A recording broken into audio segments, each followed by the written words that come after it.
EPS pension धारकों के लिए पेंशन बढ़ोतरी को लेकर बहुत ही महत्वपूर्ण खबर सामने आ रही है। क्या इस दीपावली पर पेंशन धारकों को पेंशन में बढ़ोतरी मिल सकती है? क्या न्यूनतम पेंशन 7,500 तक पहुंचने वाली है? क्या ईपीएस के पेंशनर्स को दीपावली से पहले सौगात मिलेगी? और क्या सरकार पेंशन पर महंगाई भत्ता और मुफ्त में मेडिकल सुविधा देने पर भी फैसला ले सकती है? अगर आप भी एक ईपीएस के पेंशन भोगी हैं, ईपीएस पेंशन लेते हैं, तो ये अपडेट आपके लिए महत्वपूर्ण है, क्योंकि आज हम ईपीएस 95 पेंशन से जुड़ी 4 महत्वपूर्ण अपडेटों के बारे में बात करेंगे, जो कि ईपीएस पेंशन धारकों की पेंशन से सीधी जुड़ी हुई है। अगर आपके घर में कोई ईपीएस का पेंशन भोगी है या फिर आप स्वयं पेंशन भोगी हैं, तो आपके लिए पेंशन प्रस्ताव से जुड़ी भी जानकारी सामने आ रही है। साथ ही पेंशन की बढ़ोतरी कब लागू हो सकती है, उसको लेकर भी अपडेट आ रही है, और इसका सीधा ही असर देश के लाखों पेंशन धारकों पर क्या पड़ेगा। तो ऐसे में आप सभी के लिए महत्वपूर्ण अपडेट हो चुकी है जारी, जिसके बारे में इस वीडियो में आपको डिटेल से जानकारी देने वाले हैं। तो चलिए इस खास रिपोर्ट को विस्तार से जानते हैं। उससे पहले एक आपसे छोटे से गुजारिश रहेगी कि चैनल पर फर्स्ट बार विजिट कर रहे हैं तो चैनल को सब्सक्राइब कर दीजिएगा। कर्मचारी पेंशन योजना यानी कि ईपीएस की शुरुआत 1995 में हुई थी। इसका मकसद था कि नौकरी छोड़ने या फिर रिटायरमेंट के बाद भी कर्मचारियों को एक आर्थिक सहारा मिले। लेकिन हकीकत यह है कि इस योजना के तहत न्यूनतम पेंशन केवल 1,000 2014 के संशोधन के अनुसार तय की गई थी। लेकिन ये पेंशन की राशि आज के इस महंगाई के दौर में 1,000 रुपए की पेंशन बहुत ही कम है। यानी कि 1,000 की पेंशन की राशि आज के इस महंगाई के दौर में बहुत ही कम है। जहाँ दाल सब्जियां के दाम रोज बढ़ रहे हैं, तो वहाँ 1,000 की पेंशन से गुजारा करना भी बहुत मुश्किल असंभव हो चुका है। पेंशनधारकों के संगठन कई सालों से इसी पेंशन के मुद्दे को लेकर मांग भी कर रहे हैं, और उनकी सबसे बड़ी मांग है न्यूनतम पेंशन की बढ़ोतरी। तो क्या वाकई में दीपावली से पहले पेंशनधारकों को सौगात मिलेगी? तो इससे जुड़ी कुछ महत्वपूर्ण अपडेट है, जिसमें 7,500 प्लस डीए की पेंशन से जुड़ी मांग है, उसको लेकर डीए और मेडिकल और पेंशन के 2,500 के नए प्रस्ताव से जुड़ी भी जानकारी सामने आ रही है। यानी पेंशनधारक सिर्फ आर्थिक मदद ही सरकार से नहीं मांग रहे हैं, बल्कि सम्मानजनक जीवन जीने का हक मांग रहे हैं। इसी पृष्ठभूमि में अब 2025 की अक्टूबर की ईपीएफओ बोर्ड की बैठक को अहम माना जा रहा है। तो इस बैठक से जुड़ी भी कुछ अपडेट हैं। अब बात करते हैं बड़ी अपडेट की। सबसे पहले तो अक्टूबर 2025 की ईपीएफओ की बोर्ड बैठक होने वाली है, जो कि आप सभी पेंशन भोगियों की निगाहें इस बोर्ड बैठक पर टिकी हुई है। इस बैठक में न्यूनतम पेंशन को 1,1500 से बढ़ाकर 2,500 करने का भी प्रस्ताव को लेकर अपडेट आ रही है। अगर ये प्रस्ताव लागू हुआ तो दीपावली से पहले लाखों ईपीएस पेंशनर्स को बड़ी राहत मिल सकती है। लेकिन वाकई प्रस्ताव की हकीकत क्या है? क्या पेंशनर्स की 7,500 प्लस डीए की मांग पूरी होगी, या फिर 2,500 प्लस डीए का पेंशन का जो प्रस्ताव है उसको लेकर भी अपडेट मिली है। लेकिन यही नहीं, संसदीय समिति ट्रेड यूनियन भी साफ किया है पेंशन के इस फैसले को लेकर कि 2,500 की पेंशन बहुत ही कम है। उनकी सिफारिश है कि पेंशन को 7,500 प्लस डीए तक भी बढ़ाया जाए।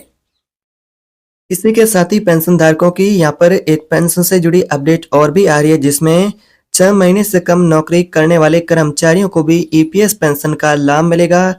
पहले यह समय जो 6 महीनों का होता था, वो यहाँ पर काउंटिंग नहीं होता था। जो कर्मचारी योगदान करता था उनका कंट्रीब्यूशन काउंटिंग नहीं होती थी। लेकिन अब नए नियमों से छोटे समय तक नौकरी करने वाले कर्मचारियों को भी फायदा होगा। यानी यह बैठक सिर्फ पेंशन की बढ़ोतरी ही नहीं, बल्कि नियमों में बड़े बदलाव की गवाह भी बन सकती है।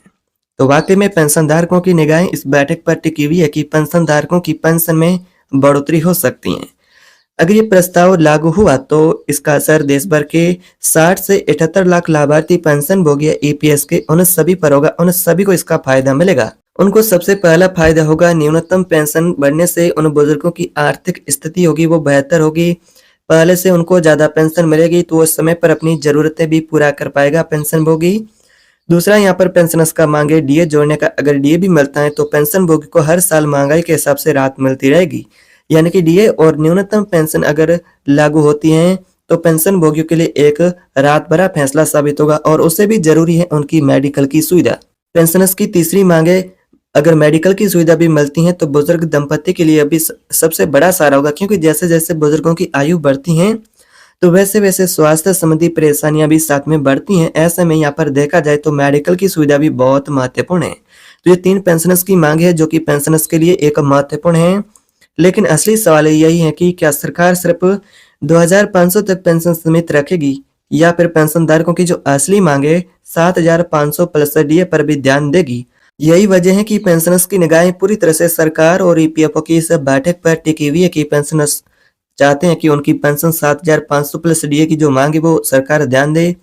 लेकिन फिलहाल कहे तो 7,500 प्लस डीए का पेंशन का प्रस्ताव भी फिलहाल लंबित है और 2,500 की पेंशन को लेकर फिलहाल चर्चा हो रही है, जिसमें अनुमान लगाया जा रहा है कि 2,500 तक पेंशन बढ़ सकती है। लेकिन आधिकारिक कोई पेंशन की बढ़ोतरी को लेकर कंफर्म अपडेट आधिकारिक नहीं मिली है। तो फिलहाल स्थिति साफ है कि अक्टूबर 2025 की होने वाली ईपीएफओ की बोर्ड बैठक में न्यूनतम पेंशन राशि बढ़ाने पर भी चर्चा हो सकती है, जो कि सबसे महत्वपूर्ण पेंशनर्स की यही मांग है, जिस पर या पर ये बैठक जिसमें आपका पेंशन को लेकर फैसला साफ हो सकता है कि पेंशन कितनी बढ़ेगी, 2,500, 7,500 या फिर 9,000। तो ऐसे में आपकी पेंशन को लेकर भी प्रस्ताव सामने आ सकता है, जिसमें आपको पेंशन कितनी मिलेगी। लेकिन पेंशनर्स की मांग है कि सरकार 7,500 प्लस डीए और मेडिकल की सुविधा लागू करे। अंतिम फैसला सरकार और बोर्ड की मंजूरी के बाद ही सामने आएगा, लेकिन फिलहाल ये चर्चाओं का दौर और तेज है। यानी कि पेंशन धारक चाहते हैं कि सरकार 2,500 की बजाय पेंशन 7,500 जो पेंशनर्स की पुरानी मांग है काफी लंबे समय से उनको लागू करे। लेकिन वाकई हकीकत क्या होगी वो तो इस बैठक के बाद ही तय हो पाएगा। लेकिन सरकार ने फिलहाल कोई आधिकारिक घोषणा भी नहीं की है कि 7,500 प्लस डीए की पेंशन मिलेगी, 2,500 या फिर 9,000। ये पेंशनर्स की अलग अलग यूनियन संगठन और पेंशनर्स की मांगे हैं।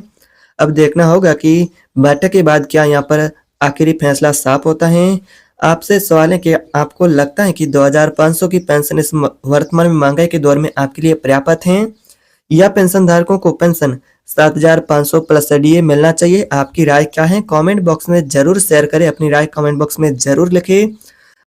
अगर आप भी चाहते हैं कि पेंशन की बढ़ोतरी से जुड़ी सच्चाई ज्यादा से ज्यादा पेंशन धारक तक ये मांग पहुंचे, पेंशनर्स की ज्यादा से ज्यादा पेंशन भोगी खबर को जान पाए, तो इस वीडियो को शेयर करें, सब्सक्राइब करना चैनल को मत भूलिएगा, क्योंकि इसी प्रकार से आपको सच्ची और भरोसेमंद खबरें यहाँ पर मिलती रहेगी। तो आपको मिलते हैं एक और ऐसी नई वीडियो के साथ, ताजा अपडेट के साथ ही। तब तक के लिए जय हिंद।